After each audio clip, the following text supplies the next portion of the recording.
Barbie Cortez update. Yan IG story ni Barbie. And nagkapit pa nga si Barbie at nag-wine just sa Actor PH General Assembly event.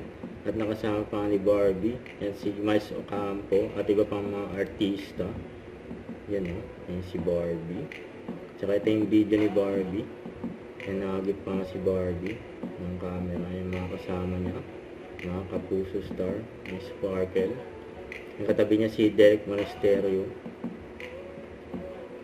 Yung Actor PS General Assembly. Ayun o.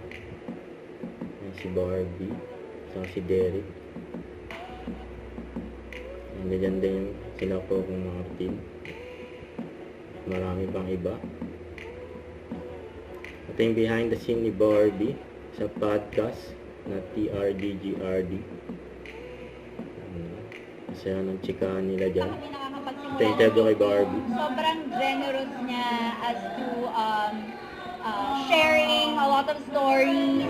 Ang dami niyang sinishare sa akin. Ang dami kong natututunan sa kanya. So, sobrang gaan na ng loob ko kay Miss Sharon Cuneta. And I'm really, really excited and I'm looking forward to work with her very soon. I'm so happy kasi until now, may mga students, professors na lumalapit sa akin saying na ginagamit nila yun sa lectures nila, sa lessons nila. So, napakalaking impact ng Maria Clara Ibarra. And so, napakalaking bagay na it's very much accessible now on YouTube sa GMA Network. Don't forget to subscribe, click the notification bell for more update. This is with Charlie Action Vlog. Stay tuned for more videos. See ya.